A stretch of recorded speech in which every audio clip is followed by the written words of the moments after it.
ಅಸ್ಸಾಂ ಕಾಂಗ್ರೆಸ್ನಲ್ಲಿ ಆಪರೇಷನ್ ಕಮಲದ ಭೀತಿ. ಈ ಕುರಿತ ಬಿಗ್ ಅಪ್ಡೇಟ್ ಬಂದಿದೆ, ಬನ್ನಿ ನೋಡೋಣ.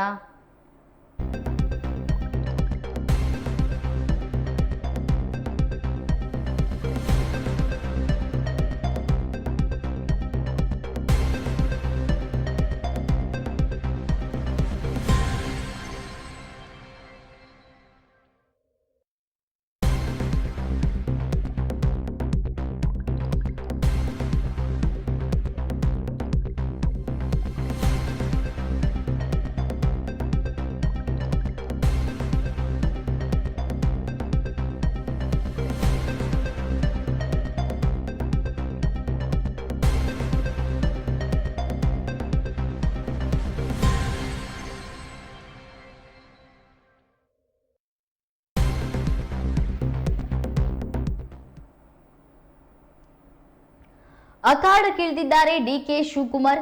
ಅಸ್ಸಾಂ ಕಾಂಗ್ರೆಸ್ನಲ್ಲಿ ಆಪರೇಷನ್ ಕಮಲದ ಭೀತಿ ಶುರುವಾಗಿದೆ. 14 ಮಂದಿ ಕಾಂಗ್ರೆಸ್ ಶಾಸಕರು ಈಗ ಬೆಂಗಳೂರಿಗೆ ಬಂದಿದ್ದಾರೆ. ರೆಸಾರ್ಟ್ ರಾಜಕೀಯಕ್ಕೆ ಮುಂದಾಗಿದೆ ಕಾಂಗ್ರೆಸ್. ಡಿಕೆಶಿ ನೇತೃತ್ವದಲ್ಲಿ ಒಡಿಶಾದಿಂದ ಶಾಸಕರು ಬೆಂಗಳೂರಿಗೆ ಬಂದಿದ್ದಾರೆ.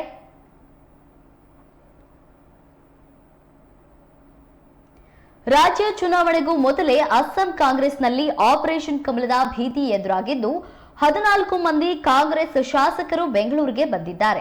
ಒಡಿಶಾದಲ್ಲಿ ನಡೆಯಲಿರುವ ರಾಜ್ಯಸಭಾ ಚುನಾವಣೆಯ ಹಿನ್ನೆಲೆಯಲ್ಲಿ ಅಡ್ಡ ಮತದಾನದ ಭೀತಿ ಹೆಚ್ಚಾಗಿರುವ ನಡುವೆ ಕಾಂಗ್ರೆಸ್ ತನ್ನ ಶಾಸಕರನ್ನ ಸುರಕ್ಷಿತವಾಗಿ ಇರಿಸಲು ರೆಸಾರ್ಟ್ ರಾಜಕೀಯಕ್ಕೆ ಮುಂದಾಗಿದೆ.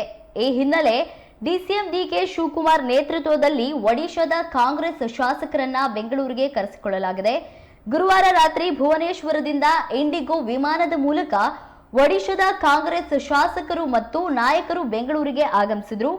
ರಾತ್ರಿ ಸುಮಾರು 11 ಗಂಟೆ ವೇಳೆಗೆ ಕೆಂಪೇಗೌಡ ಅಂತಾರಾಷ್ಟ್ರೀಯ ವಿಮಾನ ನಿಲ್ದಾಣಕ್ಕೆ ಬಂದ ಶಾಸಕರನ್ನ ಡಿಕೆ ಶಿವಕುಮಾರ್ ಆಪ್ತರು ಸ್ವಾಗತಿಸಿದ್ದಾರೆ. ವಿಮಾನ ನಿಲ್ದಾಣದಿಂದ ಪೊಲೀಸ್ ಬಂದೋಬಸ್ತ್ ಮತ್ತು ಎಸ್ಕಾರ್ಟ್ ವ್ಯವಸ್ಥೆಯೊಂದಿಗೆ ಶಾಸಕರನ್ನ ನೇರವಾಗಿ ರಾಮನಗರ ಜಿಲ್ಲೆಯ ಬಿಡದಿಯಲ್ಲಿರುವ ಮಂಡರ್ಲಾ ರೆಸಾರ್ಟ್ಗೆ ಕರೆದೊಯ್ಯಲಾಗಿದೆ. ಅಲ್ಲಿ ಅವರಿಗೆ ವಿಶೇಷ ವಸತಿ ವ್ಯವಸ್ಥೆ ಕೂಡ ಮಾಡಲಾಗಿದೆ. ಈ ತಂಡದಲ್ಲಿ ಶಾಸಕರಾದ ಮಂಗುಖಿಲ ಅಪ್ಪಲಸ್ವಾಮಿ, ರಾಜನ್ ಯಕ್ಕ, ಅಶೋಕ್ ಕುಮಾರ್ ಸೇರಿದಂತೆ ಹಲವು ನಾಯಕರು ಇದ್ದಾರೆ. ಜೊತೆಗೆ ಮಾಜಿ ಸಂಸದ ಭಕ್ತ ಚರಣ್ ದಾಸ್ ಹಾಗೂ ಕಾಂಗ್ರೆಸ್ ವಕ್ತಾರ ದುರ್ಗಾ ಪ್ರಸಾದ್ ಪಾಂಡಾ ಸೇರಿ ಒಟ್ಟು ಸುಮಾರು 14 ಮಂದಿ ಬೆಂಗಳೂರಿಗೆ ಬಂದಿದ್ದಾರೆ ಎಂದು ತಿಳಿದು ಬಂದಿದೆ. ಇನ್ನು ರೆಸಾರ್ಟ್ಗೆ ಆಗಮಿಸಿದ ಅಸ್ಸಾಂ ಶಾಸಕರನ್ನ ರಾಜ್ಯ ಕಾಂಗ್ರೆಸ್ ಸ್ಥಳೀಯ ಮುಖಂಡರು ಸ್ವಾಗತ ಮಾಡಿದ್ದು,